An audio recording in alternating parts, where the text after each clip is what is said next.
Greetings and welcome back to room 303 in our chats with Emily. That's what we are calling our readings through the poetry of Emily Dickinson contained in the Johnson edition. We turned out a poem 333, The Grass So Little Has to Do. You can already hear the kind of inverted syntax here. The grass has so little to do would be the way we would normally say it.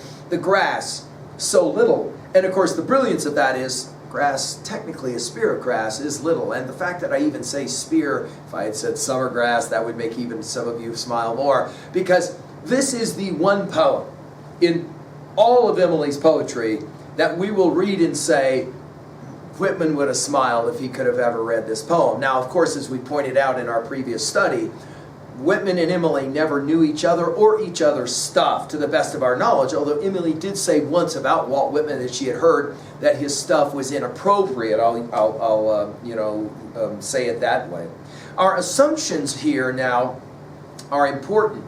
By the way, when this poem was published in 1890, it was called The Grass. It was first actually shared with her brother Austin.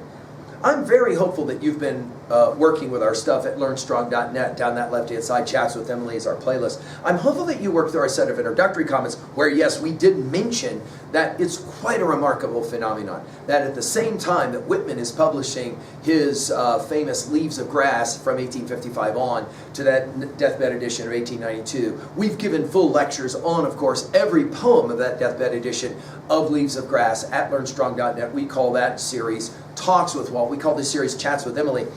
I did this designing these two courses for you guys so that you could see similarities between the two, and we'll certainly point out Song of Myself 6, for example, will come to mind here.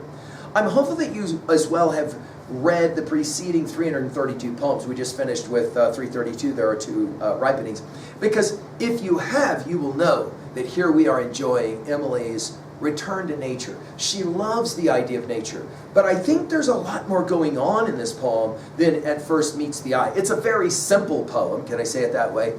In the same way that, honestly, reading Song of Myself, passage 6, is pretty simple as well. She says it this way.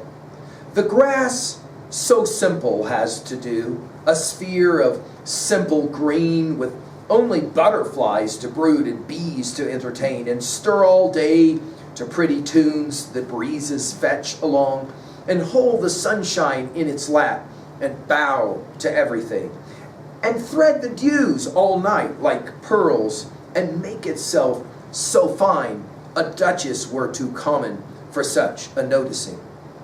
And even when it dies, to pass an odor so divine, like lowly spices laying to sleep, or spikenards perishing, and then in sovereign barns to dwell, and dream the days away.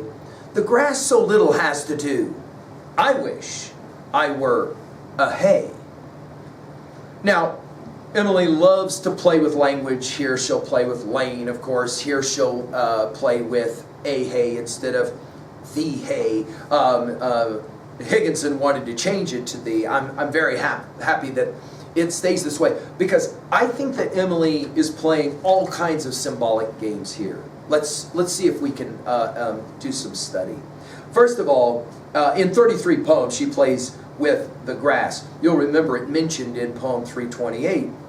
And notice she says the grass so little has to do. In 172 poems, she talks about little. We've commented on Emily as emphasizing her own smallness, her own fragility, her own littleness. Notice here the grass so little has to do. Now, that's interesting, because we could make the argument that Emily is here comparing her life, which is crazy busy, with all of the household domestic duties that she does. Like we said, she loves to bake bread for her daddy and that kind of thing. But then she's up half the night writing these poems as well. She muses, maybe.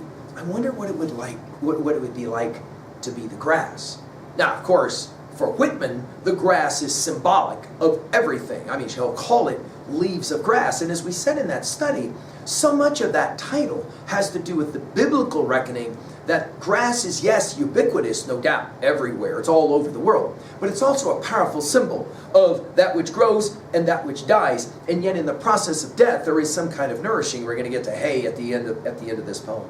Notice then she'll start playing around with grass. By the way, did you see the repetition, the anaphoria of and? I've had some students who have read this poem who cannot believe that Emily had not read the initial Leaves of Grass publishing of 1855.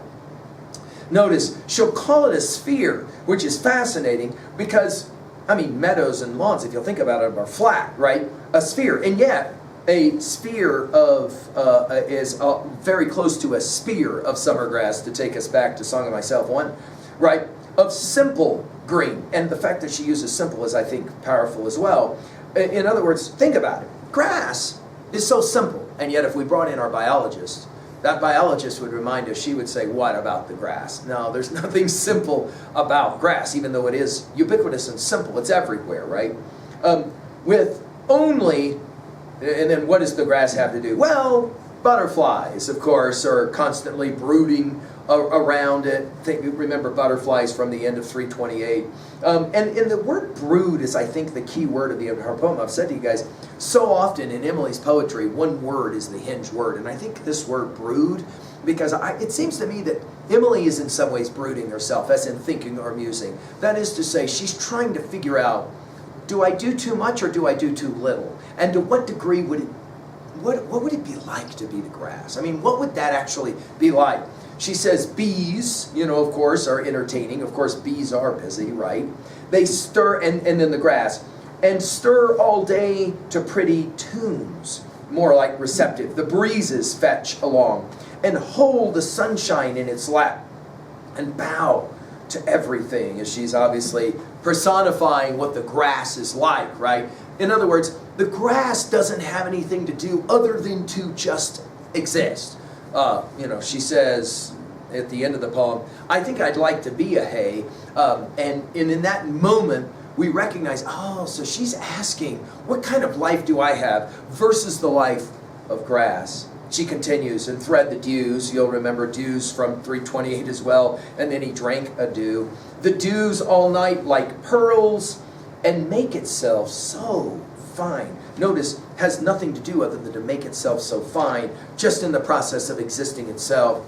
A duchess were too common for such a noticing. It's fascinating, her use of this word duchess. The idea of the exalted, the elevated, the shiny, the duchess, the celebrated, the look at me, versus the grass, right? Which is even more stunning. And of course, I know that Emily probably had in her mind as well that Matthew Sermon on the Mount reference to look at the lilies of the field. They toil not, neither do they spin. You'll remember that. For such a noticing, there's your comparison, right?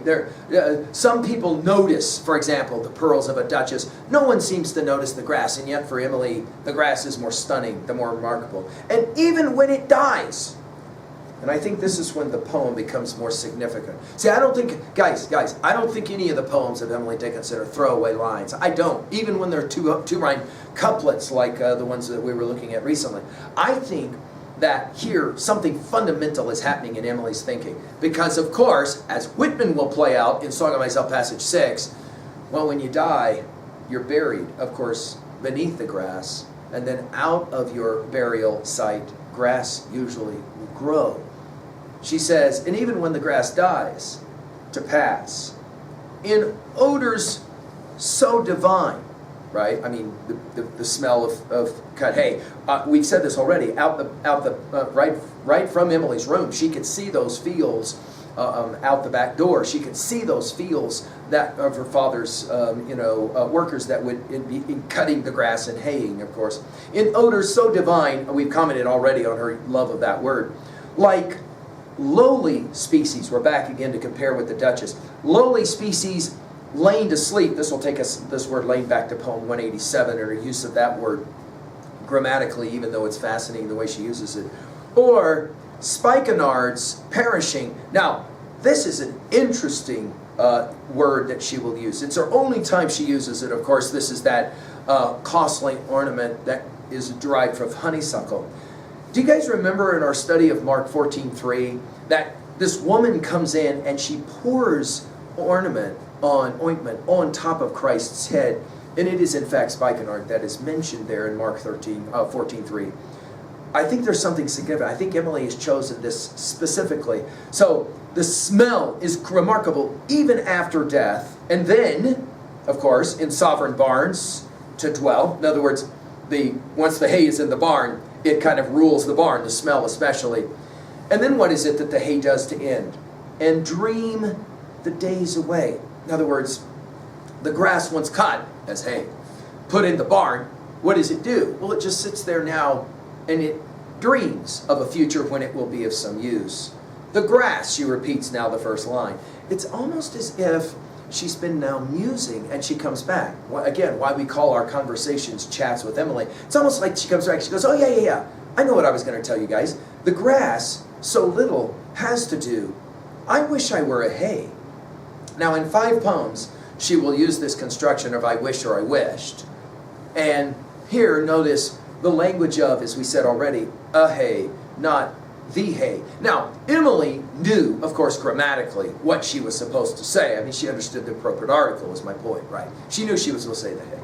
But I think she wanted a very focused moment here, as in a spear of summer grass for Whitman in Song of Myself a Wonder. This idea that there's something specific about her question, and more particularly, her life. And I think that's the point of this poem at 3a. I think she's arguing that a single spear of grass is representative of the simple life. The life that isn't so complicated. The life that she longs for. The life where maybe she can just create, grow out of the ground, and produce and be of some value, her poetry. At 2b, well, there's amazing alliteration. I love to read this poem. It's fun to read. But hear all of the different alliteration that is going on here, right? So, for example, you've got grass and green, sow, sphere, simple, stir, sunshine, butterflies, brood, bees, breezes, bow, dews, duchess, dyes, divine, dream, days, dew, like, lowly, lane, spices, spikenard, sovereign, right? I mean, it's quite remarkable. The other thing we would say grammatically is that technically this poem really is kind of like a single sentence where she just kind of muses and then she comes back to her original idea. And of course the anaphoria as well, with that repetition of and. At 3a, well, guys, I mean, obviously, Whitman's Leaves of Grass, I mean, we won't read it, but just go back and look at Song of Myself, passage 6. A child came to me fetching the grass and asked, what is the grass? How can I answer him? I do not know any more than he. The symbolism of grass, the symbolism of the ubiquity of that powerful example in nature that reminds all of us that that is our life. We live but for a short moment of time, and then, of course, the grass has to be harvested, right? Ripened, to use the previous poem's language. Finally, at 3b, what would it? She says, I wish I could be a hay. I wish I could be the grass. Well, if you could choose to be something in nature, what would that be and why? I hope that Emily is challenging you. Thank you.